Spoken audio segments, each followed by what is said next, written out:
Bienvenue sur le podcast Une place à soi, le podcast pour habiter pleinement sa vie. Ici, on explore la très vaste question de la place, en soi, dans le travail, dans le monde et dans ses relations. Mon nom, c'est Sophie Rioux, je suis executive coach et mentor. Je crois profondément qu'être à sa juste place, c'est prendre le risque d'être soi et prendre sa part dans le monde. Mon intention, avec ces épisodes, c'est d'aider les femmes à prendre leur place dans toutes les sphères de leur vie et incarner ce qu'elles sont dans toutes leurs dimensions. Ici, je vous proposerai de grandes prises de hauteur, des idées qui décalent et en fin d'épisode, des questions pour que les liens que je fais, vous puissiez les faire à votre tour, dans votre vie. Bonne écoute.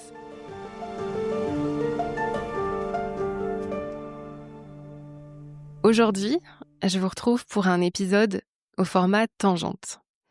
C'est un épisode un peu plus personnel dans lequel je vous parle d'un bout de mon chemin où il a été question de choix, de liberté et de place. Alors pourquoi tangente ? Parce que la tangente, c'est une droite qui touche une courbe sans jamais la couper. C'est ce point de contact, cette bifurcation possible entre la courbure du monde et la rigueur de la ligne. Et c'est ça que j'ai envie de vous proposer aujourd'hui. C'est de sortir des chemins tout tracés. Et je vais vous parler d'un moment où moi je suis sortie de mon chemin tout tracé. C'est le voyage que je fais à l'orée de mes 40 ans, toute seule au bout du monde avec un sac à dos pendant 1 mois, avec aucun autre plan que celui de ne pas en avoir. Tout ça juste avant mes 40 ans, expérience que je n'avais absolument jamais vécue. Quand je vous parle de cette expérience-là, c'est pas une incitation à tout plaquer et à vivre votre propre remake de Eat, Pray, Love, mais plutôt une invitation à questionner ces moments où vous avez envie de prendre le large et d'aller questionner aussi les croyances qui vous en empêchent. Et j'ai aussi envie de vous proposer d'aller regarder tous ces moments où vous vous êtes déplacés et qui vous ont permis de voir les choses un peu autrement. Alors, vous devriez trouver des clés dans cet épisode, en tout cas c'est mon souhait, si jamais vous ressentez le besoin de prendre un peu plus d'espace et de temps pour vous. Si vous voyez remplir votre vie avec l'intuition que c'est plus tout à fait juste. Et si vous ressentez que vous êtes à un tournant sans trop savoir comment l'aborder. Et pour ce dernier épisode de la saison, parce que oui, c'est le dernier épisode de la saison d'Une place à soi, la première, j'ai eu envie d'un format un peu spécial en passant du côté de l'interviewée. Donc ce n'est pas moi qui poserai les questions, c'est mon amie Laetitia, hôte du podcast Silence à podcast. Merci Laetitia d'avoir accepté. Salut. Coucou Sophie. Merci à toi pour ta proposition qui me touche tout particulièrement parce que c'est déjà aussi le 10e épisode d'Une place à soi et aussi parce que le sujet du voyage me parle et me touche tout particulièrement. Comment toi tu te sens de te retrouver derrière le micro dans la place de l'interviewée? Je vais être hyper honnête, je me suis dit que ce serait plus reposant. En fait, non, pas du tout. Non, je suis alors, il y a plusieurs manières de te répondre. Je vais faire les choses bien. Ça me fait quand même un drôle d'effet de me dire que ça y est, la première saison est terminée. Ce projet un peu dingue que j'ai lancé, au mois de mai, donc un petit peu de nostalgie, voilà, et en même temps, j'aborde le temps de creux avant la saison 2 avec, beaucoup de joie parce que c'est aussi un moment de bilan et je trouve que l'automne est assez chouette pour ça s'y prête bien. Et quant à l'interview, non, je suis très heureuse que ce soit avec toi, Laetitia. Et puis c'est un sujet dont on s'est parlé ensemble, donc je sais qu'on est en résonance sur le sujet du déplacement. Ouais, ouais, du coup, dans cet épisode, on va parler de déracinement. Mmh. Et moi, ça me parle parce que je pense que le voyage dans ma vie, j'ai beaucoup voyagé, enfin, je suis beaucoup partie et ça a toujours été la porte pour me rencontrer, Mmh. vraiment, pour fuir aussi, très sûrement. Et et ça me parle encore plus que là, tout récemment, donc je suis partie 2 semaines sur, les chemins de Saint-Jacques-de-Compostelle, en solo. Dans cette idée-là aussi, de prendre de la Mmh. hauteur un peu, sur, ma vie et donc on va parler d'une expérience un peu similaire, du coup, que tu as, Mmh. vécue. Pourquoi déjà tu avais envie de nous en parler là, dans ce dernier épisode de la saison 1? Ouais. Hem, Parce que, je pense qu'en fait, ce voyage fait vraiment partie de moi. Hem, c'était un truc un peu dingue, hein. Enfin, je veux dire, faut se remettre un peu dans le contexte, mais j'ai 38 ans, j'ai jamais voyagé toute seule, avec, en fait, une peur terrible, hein, de voyager toute seule et bon, on reviendra sur le pourquoi du comment, mais il y a vraiment eu un avant et après. Il y a eu un avant et un après dans ma vie de femme, dans ma vie de mère, dans ma vie de coach, dans ma pratique de coach, c'est indéniable. Donc voilà, il fait partie de moi ce voyage, un peu un voyage initiatique, même si le voyage a continué après le retour et continue sans doute encore un peu. Donc il fait partie de moi et il y a eu cet épisode avec Marie Coq, c'était l'épisode 8 je crois. Marie Coq donc a écrit «Après le virage, c'est chez moi», où elle parle, de ses moments de départ, de ses moments de quête et en parlant avec elle, il y avait cette idée de mouvement, de tempérament pour le mouvement et moi je pense que j'ai toujours eu un tempérament de mouvement, peut-être même d'aller chercher un peu toujours ailleurs si j'y étais, ce que j'ai trouvé, ça c'est un autre sujet. Ouais. Mais je pense que voilà, l'épisode avec Marie m'a un peu remis là-dedans et je me suis dit: «Bah tiens, qu'est-ce que j'ai envie de faire un peu spécial sur le dernier?» Bah voilà, parlons de ce voyage. Mmh et alors ce voyage, est-ce que tu peux nous dire où tu es partie Ouais. et pourquoi tu es partie? Je vais d'abord te dire, un peu comment, le contexte en fait. Mmh mh. Hem, donc le contexte est que, moi j'ai été salariée pendant une quinzaine d'années. J'ai eu un chemin, assez chouette en fait. J'ai jamais eu, de galère, j'ai toujours eu le job que je voulais, dans les boîtes que je voulais. Hem, j'ai souvent eu des patrons, des patronnes qui m'ont fait encore plus confiance que moi-même je me faisais confiance, ce qui fait qu'à 34 ans, je me trouve DRH d'une, grosse boîte, et c'est mon dream job. Mmh. Hem et là, j'étais un peu en mode pilote automatique. Tout se passe bien, tu as pas besoin de te poser la question. Sauf qu'en fait, souvent l'été, il y a eu 2 étés consécutifs où je me suis dit: «Mais qu'est-ce que je fais?» C'est-à-dire que ma tête et mes gestes étaient assurés, mais dans mon corps, il y avait un truc qui disait: «Est-ce que vraiment j'ai envie de ça?» avec un peu cette impression de: «Mais je suis pas un caprice d'enfant gâté, donc va au bout de l'expérience», voilà. Et puis, donc voilà, je décide d'arrêter, à la fois le job, mais aussi la carrière toute tracée qui était canon, hein. C'est-à-dire qu'après ce job, je pouvais prendre un job de DRH Europe, avant 40 ans. Voilà, mon ego était très flatté, hein, c'était un choix possible. Et Donc je c'était ton décide rêve aussi, quoi? et c'était mon rêve. Ouais. Mmh mh. Ouais, mais est-ce que c'était vraiment mon rêve? Depuis Et quel oui. endroit c'était mon rêve? Et ouais, ouais. Et je lâche ce job, je me forme au coaching. Alors en plus à ce moment-là avec, l'idée que c'est une transition. Mmh mh. C'était un peu trop stéréotypé, un DRH qui devient coach, quand même. Donc je fais ça un peu en occupation, en me disant: «C'est un entre-deux qui sera OK».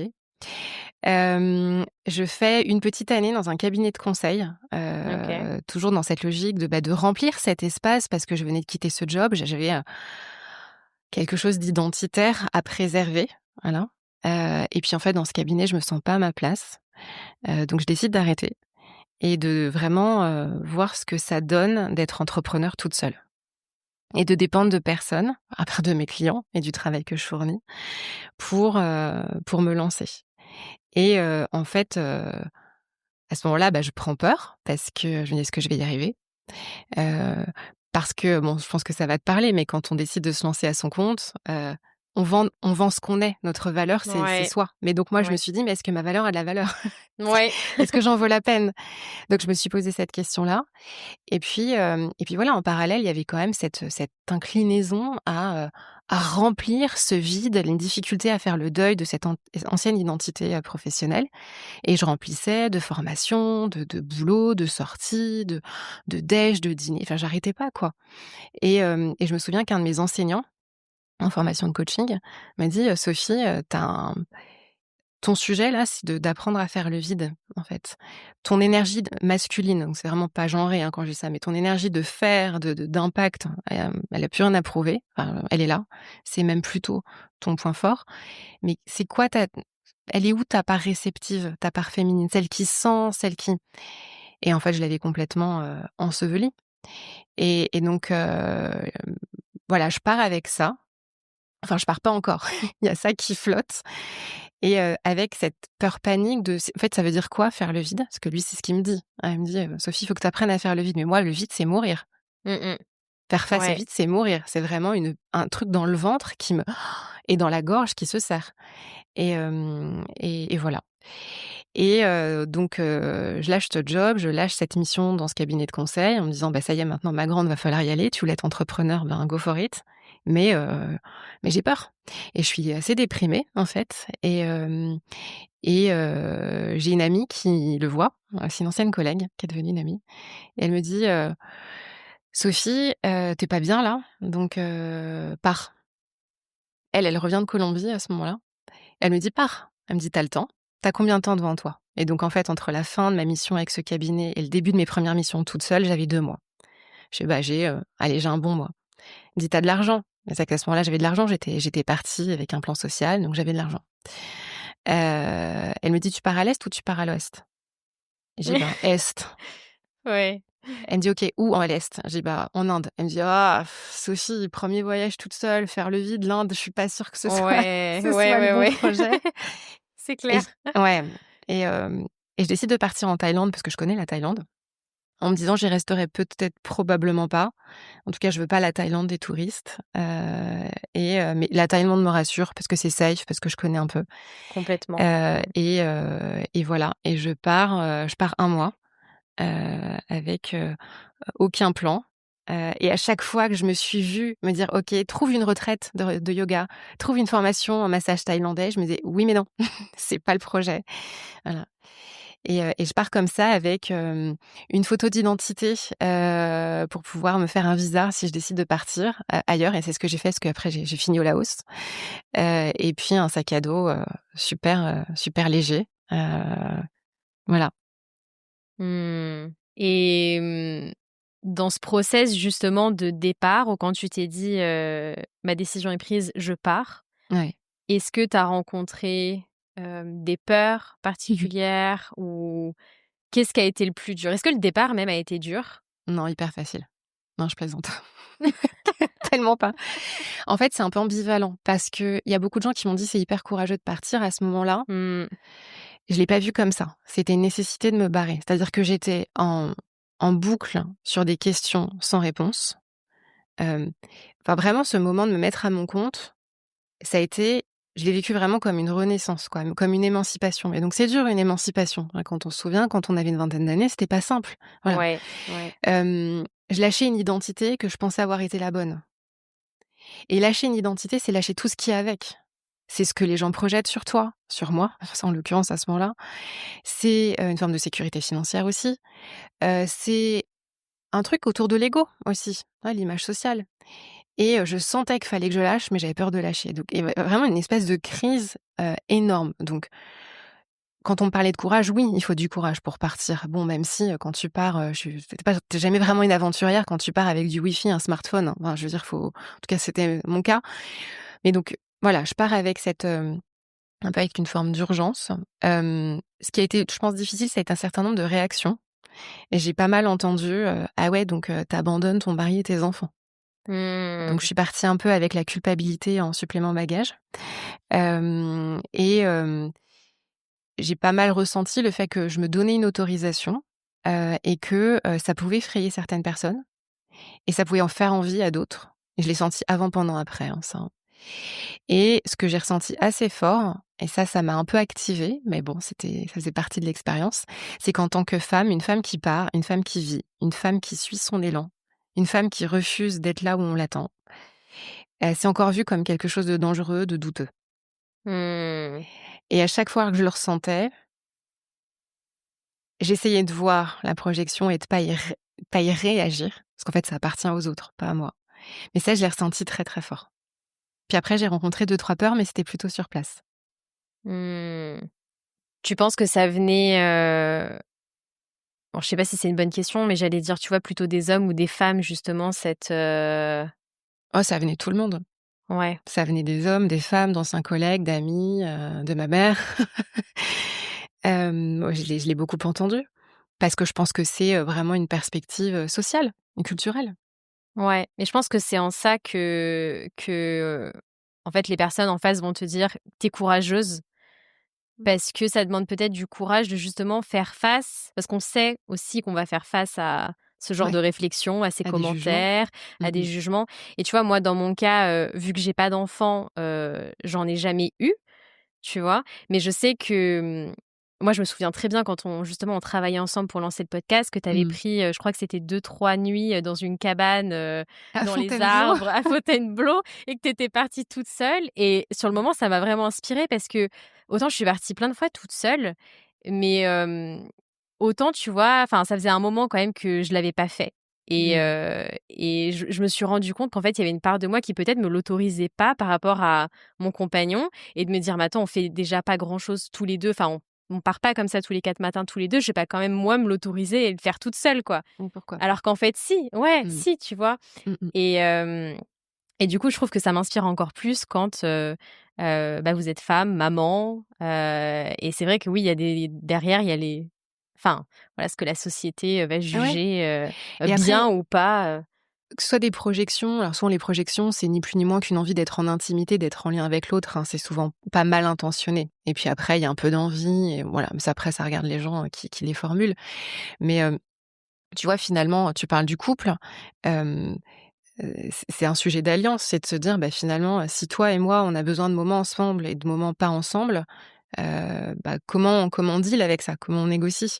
Hem et bon moi j'ai eu ce besoin un peu radical de partir loin, longtemps, parce que je l'avais jamais vécu, en fait. Moi, ça fait très longtemps que je suis avec mon mari. Mais lui s'est autorisé au même moment, en l'occurrence, en fait, on s'est quittés à Charles de Gaulle, je partais à Bangkok et il partait, regarder les aurores boréales, pendant une semaine. mmh. Donc en fait et je pense que ça marque aujourd'hui, notre relation et il a des moments dans son coin, moi dans les miens et puis par contre, on vit beau et je pense qu'on vit beaucoup plus de moments en plus en conscience ensemble depuis. Mais c'est un Ouais. sujet de négo, c'est un sujet d'intimité qui ne regarde que le couple et ce qu'il en fait et comment il le met en discussion. Et puis par rapport aux enfants, moi, mes gamins, ils m'ont dit, avant de partir, on en a parlé, mon fils m'a dit: «Moi, j'ai peur pour toi». Il avait bossé, toutes les techniques de survie au cas où je me fasse agresser par un chien, hein, véridique. C'est lui qui m'a dit au retour: «Maman, garde ton sac à dos de côté parce que je m'en servirai le jour où je ferai mon tour du monde». Donc tu Mmh. vois, quand on se donne C'est une trop autorisation, chouette. ça crée quelque Ouais, chose. Et ma ouais. fille, elle était en colère. Elle était en colère que je parte sans elle. Voilà. Donc, on en a discuté, on a trouvé comment déjà juste l'accueillir, la colère. Il y a rien à mettre par-dessus. Et puis comment, la rendre un peu plus douce, en fait, pour que ce soit pas un traumatisme, pour elle. Voilà. Ouais, c'est clair et je trouve que, c'est un beau cadeau justement comme tu le disais de montrer en fait que tu te l'autorises et par Mmh. ricochet, très probablement qu'elle plus tard en fait, si elle veut se l'autoriser, Ouais. aussi, ça sera peut-être plus simple, Mmh. de le faire et surtout en fait quand tu disais en fait: «Mais pourquoi pas?» mais surtout ça en fait Ouais. parce que, Non, mais non, en fait, quand tu dis surtout, je pense que quand il y a quelque chose qu'on s'empêche, en fait, ça crée du déséquilibre à l'intérieur. Tu oui veux et tu veux autour de quelque soi. chose tu veux Mmh. quelque chose, tu le vis pas. Donc ça peut créer, de la rancœur vis-à-vis des autres alors qu'eux, ils ont c'est pas de leur faute, en fait, hein. C'est juste à toi de prendre ta responsabilité. Enfin juste, pas si simple, hein. Donc je pense que c'est pour ça et c'est pas pour rien que le premier épisode, que j'ai fait, c'est parler du désir, en fait. C'est la première autorisation, c'est d'aller se demander, c'est de quoi j'ai envie, en fait. Pas envie par caprice, c'est quoi mon élan? En fait, c'est quoi le truc qui me tient en vie? Et en fait, sur ce moment-là, bah, voilà, en janvier, ce soir avec, cette amie Jennifer, je me dis: «Bah, OK, j'y vais» et mon billet, je l'ai pris en 48 heures, et c'était bien parce que comme j'avais pas de plan, j'ai juste réservé le premier hôtel et après je me suis laissée porter. Ce qui était un gros challenge pour moi parce que moi je suis toujours un peu une grande organisatrice dans l'âme, mais je me Ouais, c'est détends. ça qui peut être, difficile aussi quand tu pars, c'est de vraiment de lâcher prise et de t'ouvrir à qu'est-ce qui pourrait se passer et justement de ne pas retomber dans: «Mais attends, je vais, tout planifier pour tout contrôler» quelque part. Hem, Bah, est-ce que tu nous raconterais pas, par exemple, comment s'est passée la première journée là-bas? Qu'est-ce que tu as ressenti, Ouais. heu, Bah, la quand première tu es journée arrivée? ouais, bah, la première journée, elle se passe à Bangkok. Donc en fait, Bangkok, pour ceux qui connaissent pas, Bangkok, c'est comme on l'imagine, quoi. C'est saoulant. On est loin du vide, on est On loin est du faire très le loin vide. du vide, fertile ou pas. Tu Ouais. Ouais, c'est ouais. assez démentiel, c'est très bruyant. Hem, Ce qui est amusant, c'est que cette amie qui me met le pied à l'étrier en me disant: «Tu devrais partir», en fait, pur hasard, on se retrouve dans le même avion. Et donc on fait les 48 premières heures ensemble, donc elle me donne un peu les quelques tuyaux, pour, l'aventurière ceinture jaune. Et donc non, Bangkok au début c'est, à la fois très enivrant, très stimulant, mais c'est hyper fatigant et en fait, tu vois, si je me remets dans les sensations du corps à ce moment-là, c'est ma tête, quoi. C'est ma tête qui turbine, c'est: «Qu'est-ce que je fais? Où je vais? Comment j'y vais? Et après je vais où? Et est-ce que je vais avoir une place dans le train?» Et voilà, c'est le mental qui a encore un peu de mal à lâcher, quoi. Voilà, Ouais. et donc c'est pour ça qu'assez vite, je suis partie de Bangkok et j'ai pris un train de nuit le plus lent possible. Ça, c'était mon petit défi de moi à moi, pour rejoindre le nord de la Thaïlande et ça a vraiment ouvert le temps 2 de mon voyage, quoi. Mmh. Et du coup, après, quand tu étais, là-bas dans les montagnes, est-ce que comment peut-être l'expérience a un peu switché? Ouais, bah, j'avais le temps, donc je suis pas tout de suite allée dans les montagnes. Hem, Comme j'avais le temps, je me suis arrêtée à Chiang Mai, qui est quand même une ville un peu touristique, mais comme j'avais le temps, je prenais la ville façon saumon, tu vois? Un peu à contre-courant. Quand les gens rentraient, moi je sortais. Donc j'ai vraiment pris le temps de me dire: «OK, de quoi j'ai envie? Bah, tiens, j'ai envie d'aller faire du yoga, je vais faire du yoga. Tiens, j'ai envie de rien faire, je vais juste marcher. Hem, j'ai envie d'aller regarder un lever de soleil, un peu plus loin, là, il y a un temple qui, surplombe la ville et ouais, c'était extraordinaire. Bon, bah, voilà, ça me laissait du temps pour sentir mes envies et là, il y avait vraiment un truc dans le cœur, tu vois? Je me sentais, Mmh. si ah ouais, en fait, c'est ça de voyager seule. C'est des gens que j'ai rencontrés, mais juste une soirée qui m'ont dit: «Bah, tiens, tu devrais aller à tel endroit», donc d'où le déplacement, dans la montagne et en fait, ça commençait à être doux et à chaque fois que je voyais que mon mental se réactivait, genre, «Ah, comment j'occupe? Qu'est-ce que je fais? Qu'est-ce qui va se Ouais, passer?» Je ouais. revenais dans le corps, donc j'allais marcher en conscience de ma marche, j'allais me faire masser. Enfin, se faire masser, en Thaïlande, ça coûte pas grand-chose, hein, c'est 1 500 bahts, c'est 30 balles à peu près. Donc je revenais dans le corps et pas dans le corps pour me faire masser, je revenais dans le corps pour la sensation du corps et de l'énergie autour du corps, dans le toucher, quoi et hem et je pense qu'en plus, moi, ça m'a fait recontacter un truc autour du féminin, sécure, corporel, vraiment qui était très fort et puis je pars dans la montagne, c'est-à-dire que je rencontre, un couple. Elles me disent: «Tu devrais aller à Chiang Dao, toi tu es pas en mode backpacking, rencontrer des jeunes». Je fais: «Bon non, c'est pas trop mon délire». «Bah va dans la montagne, va pas à Pai, va à Chiang Dao» et donc je vais à Chiang Dao dans la montagne et là je vis, on a mi-parcours et je vis, je crois le pire moment du voyage. Un énorme moment de down, en fait. Je sais pas trop ce qui se passe parce que j'ai pas fini d'analyser ce qui s'est passé. Je sais juste que j'étais vraiment dans une espèce de fissure interne, énorme, prise de panique. À Chiang j'avais aucun moyen de locomotion et ça c'est très wild, hein, c'est très sauvage donc Mmh. si tu as pas de scooter, tu fais pas grand-chose OK. et j'ai pas de scooter. Et je sais pas si c'est le fait de me retrouver vulnérable, en fait, vraiment, dépendante des autres, dépendante de l'autre en qui que je ne connais pas, en fait, Mmh. tu vois? Ouais. Mmh mh. Et hem et ouais, je sais pas, j'ai eu vraiment une crise de panique et je pense que j'ai pris conscience que j'étais seule, qu'il pouvait m'arriver quelque chose. J'ai pris conscience aussi que c'était difficile pour moi de m'en remettre, en fait, de m'en remettre à l'autre, de m'en remettre à ce que je ne connais pas et hem et j'ai passé une nuit, terrible, quoi, à pleurer, à avoir envie de rentrer, vraiment très, très mal. Et je me suis dit: «OK, il te reste encore 2 semaines», donc voilà et le lendemain, je suis allée voir le type de la guest house en lui disant, «Tu as une moto, emmène-moi à tel endroit, reviens me chercher, plus tard». Ouais. Et en fait, il y avait rien à faire là-bas, mais c'était beau, c'était au milieu d'une rizière et c'était bien, il y avait rien à faire, mais j'ai pu me mettre en mouvement, en fait. J'ai pu partir, j'ai pu bouger et plutôt que de rester avec ce truc qui flottait, qui stagnait à la surface de mal-être, bah, voilà, d'agiter la pulpe et d'aller ailleurs, en fait.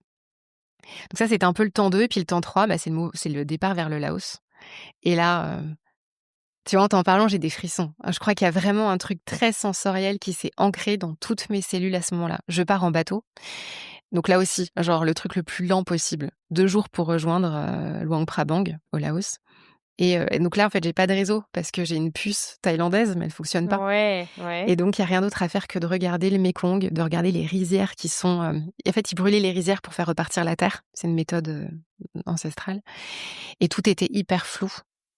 C'était une aquarelle de Turner, c'était d'une beauté et ça ressemblait un peu à ma vie à ce moment-là, quoi. C'était flou, c'était impermanent, donc un jour ça ira mieux, tu verras plus clair et c'était d'une beauté et donc j'ai beaucoup écrit à ce moment-là et je pense que j'ai fait l'expérience de la beauté absolue et de la lenteur et de ce qui se passe quand tu te lâches la grappe et juste que tu es dans le moment présent Mmh. et un vrai pur moment de contemplation, quoi.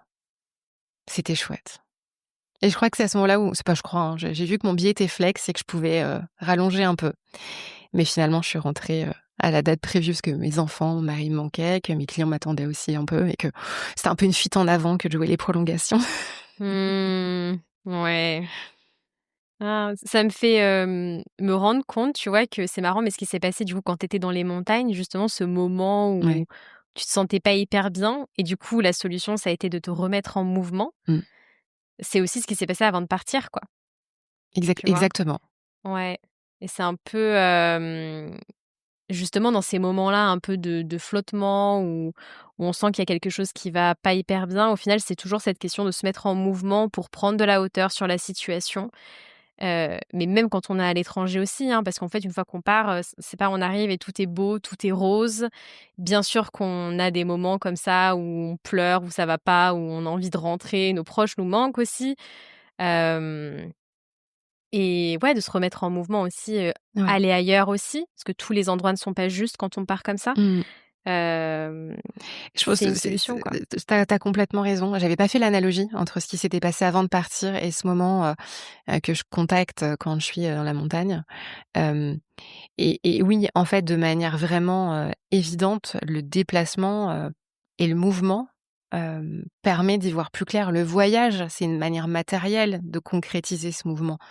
Mais il y a plein de manières de se mettre en mouvement. En tout cas, moi, je sais que ces mouvements, moi, ils m'ont permis de me rencontrer, en fait, ou de me re-rencontrer, tu vois? Je sais pas trop encore. Ouais.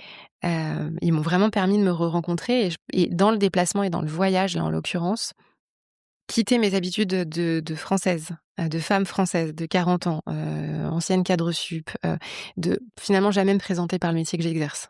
Jamais. Hem, c'est aussi faire l'expérience de qui je suis sans filtre, sans masque, sans les projections, sans les petites habitudes, sans tu vois? Sans tout ça là. Sans tout ça, sans tous ces artifices. J'ai eu vraiment l'impression moi de m'éplucher, me décoller de moi, Mmh. tu vois? Ouais, ouais. Et je crois vraiment que ce déplacement, ce mouvement vers l'étranger dans une autre culture a peut-être été un exhausteur, tu vois? De rencontres, à soi. Mmh. Bah, du coup, ça fait le lien avec la question. Bon, tu donnes un peu la réponse, mais est-ce que selon toi, partir, ça permet de mieux se connaître ou simplement de se découvrir autrement? Bah, ouais, ouais, moi je pense que je pense que mieux se connaître, c'est un peu le travail de notre vie, en fait. Je crois vraiment qu'il y a un truc de rencontre dans le voyage. Dans ce voyage, il y a eu cette idée de rencontre et moi je me suis redécouverte sensible et créative. J'étais une gamine hyper sensible et hyper créative. Déjà un peu spirituelle, gamine et j'ai tout masqué, calfeutré, voilà. J'ai tout mis tout ça derrière un grand mur de briques parce que ça faisait de moi une petite fille, vulnérable, un peu à part, un peu mise de côté, un peu revue de manière, c'est la fille bizarre, quoi. Donc j'ai redécouvert ça, et j'ai aussi en fait, je suis pas que ça. C'est-à-dire qu'avant de partir, on me disait, «Toi, tu es hyper active, tu es toujours en train de faire, tu fais toujours plein de trucs, tu lances plein de trucs» et bon, en plus, je trouve que je lance plein de trucs, mais souvent je les termine, tu vois? Donc j'étais un peu vue comme ça. Bah ouais, mais en fait, je suis ça, mais je suis aussi tout le reste. Voilà, je suis capable de rien faire, d'écrire, de vagabonder, de me laisser gambader, hem, j'ai écrit des pages entières là-bas. Enfin, Mmh. vraiment une capacité d'émerveillement que j'ai recontactée. Donc cette idée d'équilibre, de faire le vide pour équilibrer la polarité masculine et féminine dont on parlait tout à l'heure. Encore une fois, quand je parle de polarité masculine et féminine, c'est énergétique, tout le monde les a, hein. Dans la nature aussi, ça y est. C'est ça que j'ai contacté, c'est trouver cet équilibre entre ces 2 choses. On peut pas être que l'un, on peut pas être que l'autre. Forcément une danse entre les 2. Ouais, ouais, complètement. Et est-ce que tu dirais aussi que tu as trouvé, en plus là de tout ce que tu m'as partagé, justement cet équilibre entre le féminin, le masculin, le fait que tu te sois reconnectée à ta créativité, ta sensibilité. Est-ce que, tu t'as trouvé ou tu t'es reconnectée à quelque chose, dont tu aurais pas du tout pensé, pendant ce voyage? Je pense que vraiment ce voyage, et ça s'est vraiment fait très progressivement et ça a continué après le voyage, il y a vraiment cette idée de présence à ce qui est, à ce que je ressens, à ce que je vis, à comment je suis dans la relation avec l'autre, à sentir ce qui se passe dans la relation à l'autre. Peut-être des fois ça se passe de mots, il y a un truc que tu sens. Hem, donc ouais, je dirais la plus grande chose que j'ai trouvée dans ce voyage et que je pensais pas trouver, c'est, une qualité d'être, une qualité de présence, une qualité de sentir. Qui et de ça, il y a toute la créativité, il y a toutes les idées qui viennent, il y a, puis juste ça libère l'élan de vie quoi, de fou. C'est que je me suis jamais sentie aussi vivante que depuis ce voyage Mmh. et l'atterrissage de ce voyage. Tu vois, voilà. Ouais. Quoi d'autre? J'ai aussi, lâché, je pense que je me suis pas mal détachée du regard des autres, de qu'est-ce que les gens vont penser de ce que je fais. Déjà, c'est quand même un mythe de penser que les gens sur LinkedIn, m'attendent au tournant de ce que je publie. En fait, les gens s'en foutent. Donc, apprendre à me moquer un peu de ce que mes anciens collègues en fait, on s'en fiche. Juste d'accepter, ce que je suis en train de devenir, et c'est que le début du voyage. Mais de me détacher un peu du regard des autres.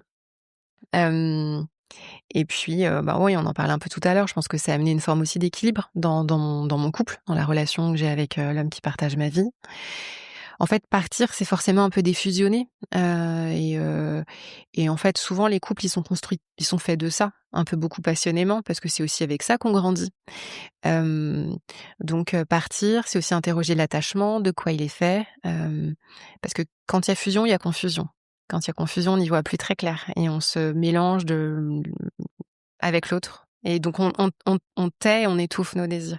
Alors qu'en fait, quand il y a du désir chez l'un et chez l'autre, pour sa vie, pour faire des choses dans le monde, quand on fait rencontrer ces 2 désirs, ça a quand même plus de chances de faire des choses assez merveilleuses. Voilà. Ouais.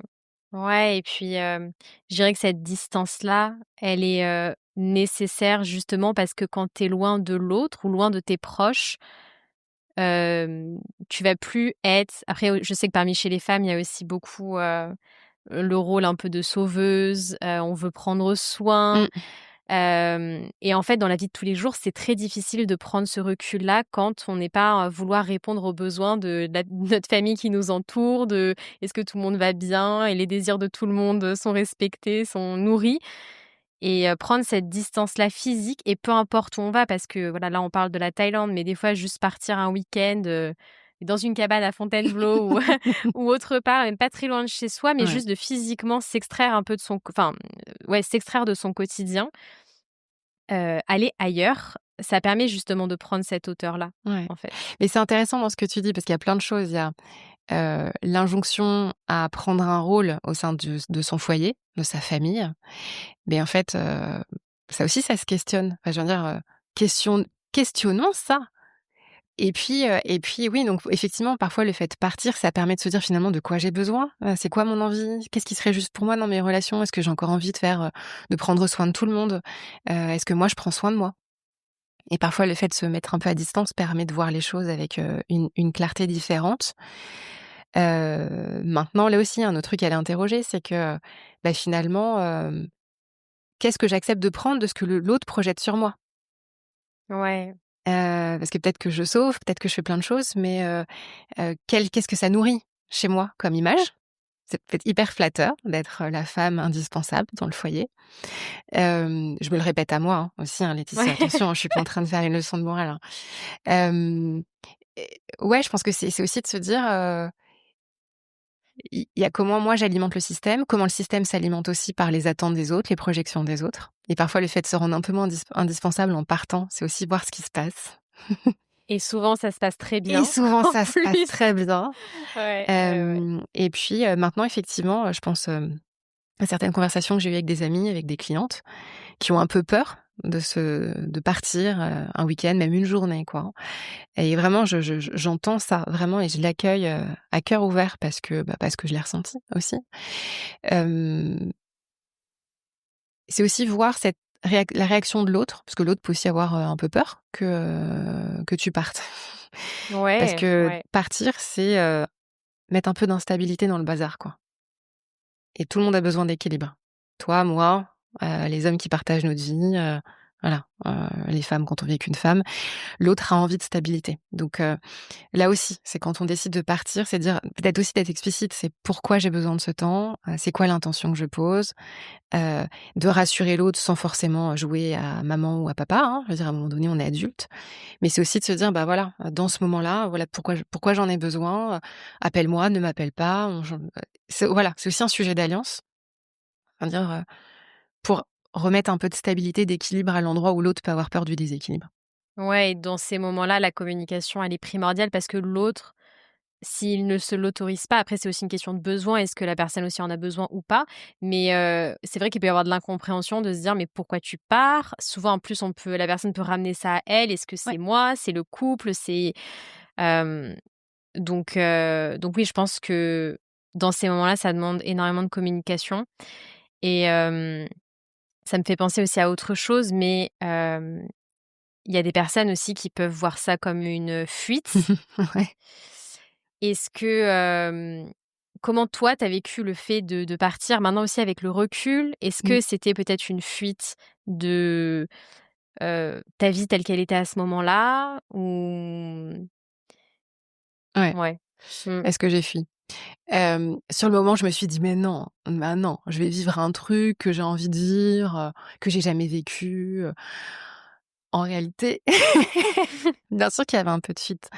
Mmh. Il y avait un peu de fuite parce que, il y avait une fuite d'un certain nombre de responsabilités, de mère, de compagne, parce qu'en fait, faire face à un certain nombre de questions existentielles sur quelle est ma valeur, où je vais, quelle orientation je donne à ma vie, quel est mon désir, est-ce que je suis encore OK avec le fait de me suradapter, quelle part je fais, à ma créativité, à ma sensibilité, comment je réinvente le métier, parce que j'ai décidé de faire ce métier, je veux accompagner les gens en profondeur, avec douceur, mais comment je m'y prends? Je veux dire, c'était quand même des questions un peu fondamentales. Quelle Ouais. femme je veux devenir? Hem, moi, j'ai été vraiment, bouleversée par, toute la période MeToo. Bon, j'en ai un peu parlé dans un épisode, précédent en rapport à mon corps. Il est vraiment fait de ça. J'arrivais à un moment de questionnement de ma vie de femme, ma vie professionnelle, ma vie d'épouse, ma vie de maman. Donc oui, il y a une forme de fuite de mes responsabilités, en tout cas de celles que la Mmh. société attend que je prenne. Donc oui, j'ai un peu fui ça parce que j'avais besoin de trouver des réponses, en fait, et que j'avais pas envie d'y passer 5 ans. Voilà, Ouais. si je suis un Ouais. peu cash, tu vois? Ouais. Donc, Ouais. bah, bien sûr qu'il y avait de la fuite, mais je à un moment donné, c'est OK de fuir. En fait, Ouais. tout est OK du moment qu'on se voit un peu en train de le Mmh faire. mh. Ouais. Donc il y avait forcément une part de fuite, mais en fait, là, on part de ma fuite en Thaïlande et au Laos, mais il y a pas besoin de partir au bout du monde pour fuir. On peut fuir dans l'alcool, on peut fuir, dans les sorties, on peut fuir, dans la drogue, on peut fuir, en refusant de regarder la réalité en face. Tout ça, c'est des Ouais. formes de fuite.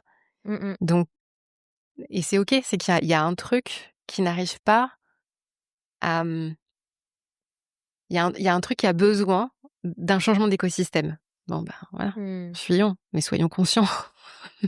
Ouais. Et on va aller doucement vers, le retour, la Ouais. fin, Mmh. du voyage. Hem, Comment s'est passé du coup ce fameux retour? Par exemple, là, dans l'avion, si tu te revisualises, Ah, comment tu te sentais? mal. Ah, j'étais pas bien. C'était dur, hein. La nostalgie de quelque chose qui se termine, Mmh. et qui était vraiment, vraiment très doux et très, heu, qui arrivait vraiment à point. Hem, une espèce de un peu de gravité de: «Écoute, maintenant, ça y est, va falloir y aller». Donc tu as contacté la partie réceptive et sensible, bah, recontacte la partie que tu connais bien, quoi, celle qui fait. Tu es parti en te demandant si tu étais capable de te mettre à ton compte et de créer quelque chose qui te semble utile pour les gens, pour le monde, voilà, vas-y. Donc pour répondre à ta question, c'était pas facile. Il y avait, c'était le temps de l'action. Ça y est, on y est. Et bon, ça s'est pas fait, comme ça tout de suite, quoi. Ça a été, quand je dis que le voyage a continué, moi j'ai vraiment senti que pendant encore 1 an, ça a travaillé. Tester des trucs, sentir des trucs, et oser plus. Et comment ça s'est passé, toi, justement, après ce moment où tu t'es dit: «Bon, bah, je passe à l'action»? Par rapport au boulot, comment tu t'es dit: «Comment je mets tout ça un peu, dans la matière? Comment j'ai envie de faire?» et comment ça a été reçu aussi? Mmh. Hem et c'est là où le moment un peu de tristesse, a été remplacé par quelque chose de vraiment très chouette. C'est que, déjà j'avais du travail qui m'attendait et j'ai eu du travail vraiment en abondance et là, moi, je dis: «Merci la vie» parce que, j'avais cette peur du vide, tu vois? Et là, en fait, la vie me dit: «Ouais, c'est bon, t'inquiète, on s'en occupe». Bon, il y a pas que la vie, tu vois? J'ai pas été non plus Oui. complètement attentiste. J'ai aussi, pris soin de mon business et donc mes clients, moi, j'ai eu des témoignages incroyables de mes clients qui me disaient, Mmh. «Alors raconte, comment c'était?» De là, en fait, moi, j'ai eu plein d'inspiration pour la manière dont j'accompagne, pour le podcast aussi, tu vois? Ouais. Mmh. Hem, donc ça, c'était un peu les premières réactions très chouettes. Dans la matière, très concrètement, bah, moi, je pense que vraiment dans la manière dont je travaille en coaching, ça a vraiment changé. C'est que je me suis donné une permission et c'est mon job de permettre à mes clients de se donner des permissions. Donc au moins, je suis un peu exemplaire et modélisante sur ce que je leur propose de faire. Plus de travail avec, le corps, avec les sensations et le mouvement et pas que, à être dans l'outil, dans le protocole, j'ai toujours trouvé ça chiant, en fait et je pense qu'on coache pas avec des outils. On coach avec une intelligence de la relation et l'outil est secondaire.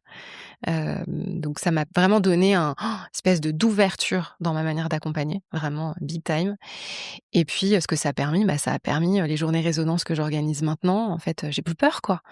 Au pire, on se plante. Qu'est-ce que ça fait? C'est pas grave. Au pire, on perd un peu d'argent, bon, c'est que de l'argent, ça circule. Ça m'a permis de lancer le podcast. Ça m'a permis, heu, bah, de renaître, en fait, hein. Mmh. Ouais. Et beh, justement, qu'est-ce que tu dirais à une femme, qui se reconnaît un peu dans ton profil, et qui sent qu'elle a ce besoin au fond d'elle, mais qui se l'autorise peut-être pas, totalement? Qu'est-ce que tu lui dirais? Mmh. Déjà, je lui dirais: «C'est hyper chouette que tu t'autorises à sentir ça, Mmh. que c'est en train de venir». Hem, je pense que je lui dirais un peu comme cette amie, «Tu combien de temps?» Tu Est ou ouest? Voilà. En fait, c'est quoi le format qui serait OK pour une première fois? Il y a pas besoin de Ouais. faire un truc complètement dingo pour, commencer, en fait. Et surtout, c'est quoi ton intention? En fait, de quoi tu as besoin, fondamentalement besoin en te faisant cette petite parenthèse ou grande? Parce que je crois que c'est vraiment le truc clé, c'est l'intention. Si tu pars en disant, «Je me barre» ce qui peut être très bien aussi. Tu as envie de te barrer, tu te barres, tu fais rien, tu vis pour toi, pourquoi pas, hein? Mmh mh. Quand il y a un moment de questionnement un peu existentiel, tu sens: «OK, c'est quoi l'intention?» Voilà. C'est faire le vide, c'est recontacter une partie plus créative, c'est lâcher un peu les injonctions, OK, fine, voilà. Et puis de le vivre et puis de trouver ce qui est accessible et puis de le faire. Ouais, complètement, complètement et puis moi, pour l'avoir aussi expérimenté sur Compostelle, je trouve que Mmh. la marche et encore une fois, pas besoin d'aller jusqu'à sur Compostelle plusieurs jours, mais en fait, des fois, juste d'aller marcher autour de chez soi, de mettre son corps en mouvement comme ça sur, des plus ou moins longues distances, mais de vraiment mettre son corps en mouvement et d'y aller pas en écoutant des podcasts ou vraiment d'y aller seule, d'être ouverte à ce qu'on entend, ce qu'on sent, ce qu'on ressent. Moi, pour être dans le moment, j'essaie d'être attentive au bruit de mes pas et je trouve que Ouais. ça aide vachement à juste, revenir dans le corps et dans le moment. Heu, Ça fait déjà énormément de bien Ouais. et ça peut être accessible une journée le week-end, Je rebondis sur l'idée de Compostelle. Compostelle, moi, j'en entends beaucoup parler en ce moment. Je connais plein de gens qui ont fait Compostelle dernièrement. Je trouve que c'est intéressant ce qui se passe parce qu'il y a une dimension spirituelle dans le fait de marcher sur Compostelle. Alors, soit on le fait en pleine conscience, soit, c'est pas forcément, ce qui prédomine dans le choix d'aller marcher, sur ce chemin-là. Hem, Moi, quand je pars en Thaïlande et au Laos, il y a une dimension spirituelle, en fait.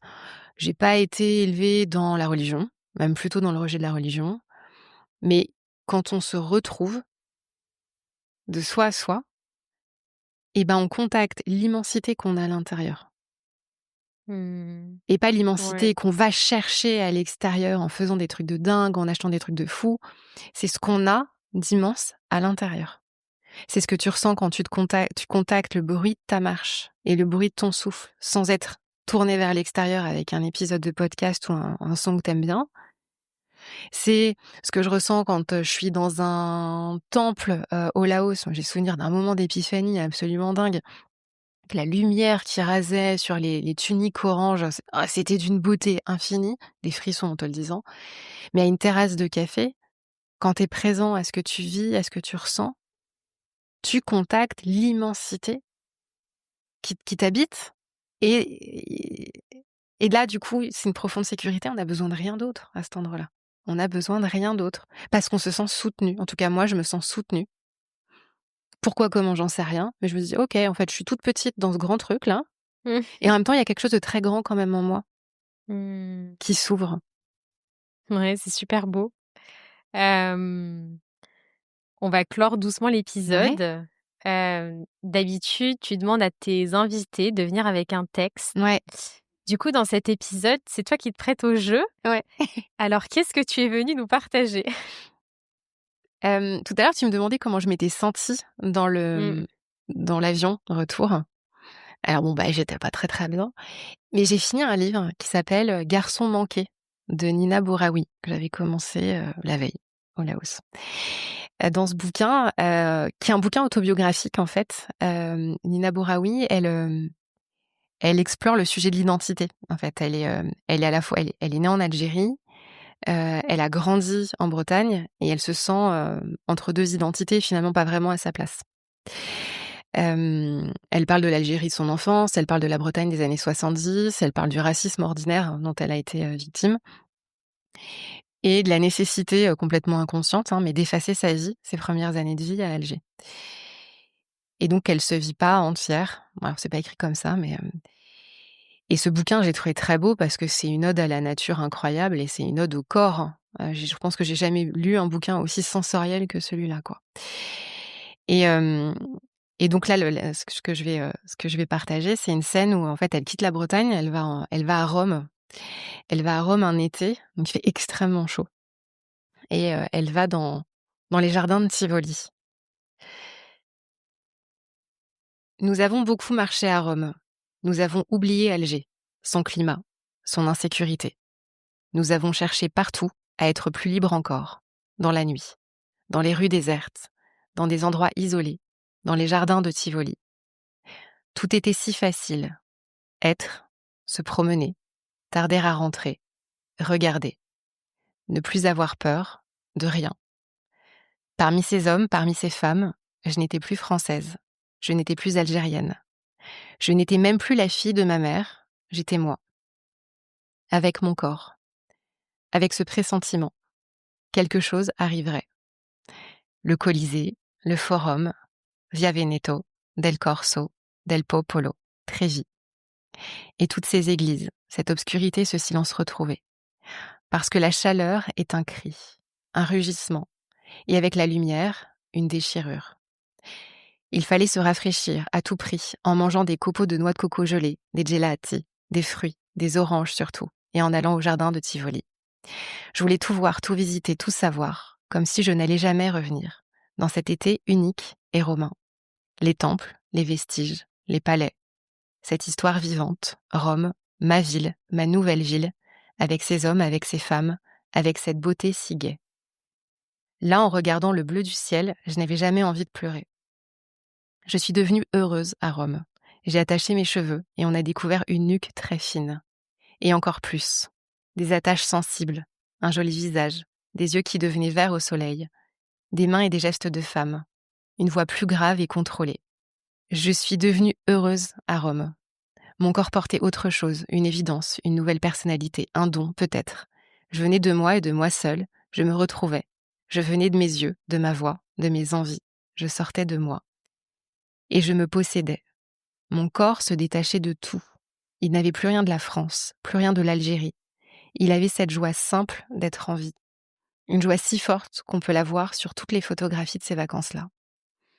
Par ma peau, par mon regard, rien ne serait plus jamais comme avant.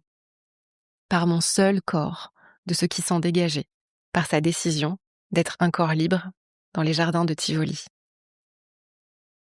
Mmh. Ce texte me ravage à chaque fois. Mmh. Ah ouais, je le trouve ça fait vraiment écho à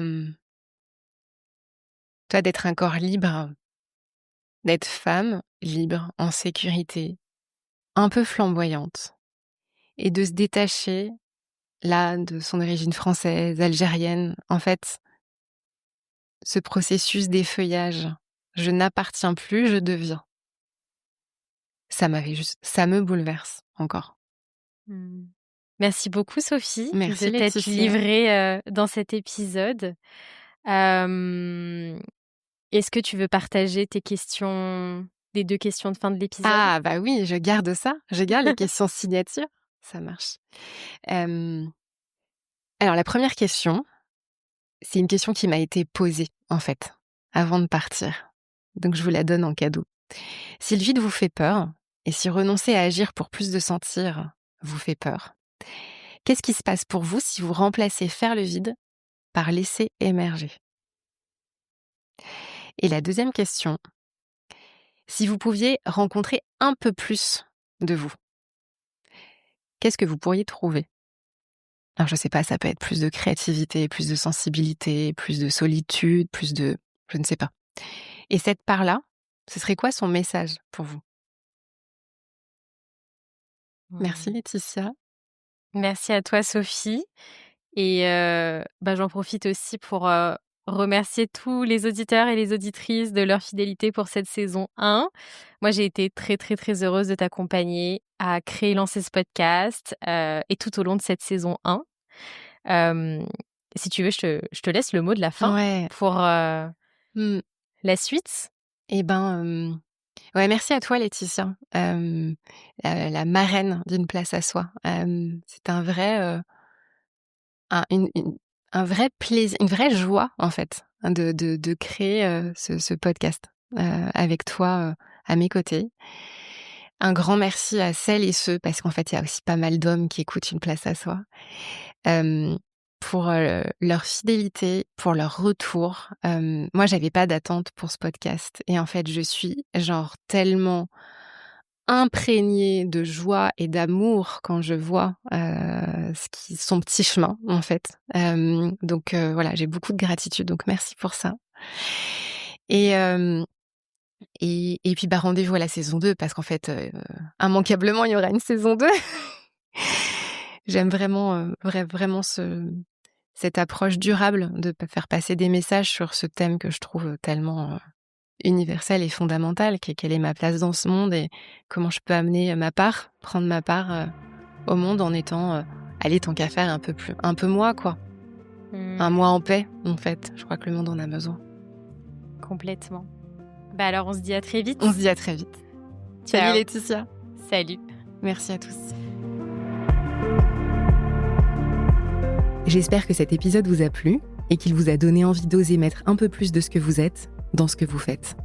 Si cet épisode a résonné pour vous, vous pouvez le repartager sur vos réseaux, laisser 5 étoiles ou un commentaire sur votre plateforme d'écoute préférée. Vous pouvez me suivre sur LinkedIn et sur Instagram, les liens sont dans le descriptif de l'épisode. On se retrouve lundi, dans 15 jours, pour le prochain épisode d'Une place à soi. À très bientôt.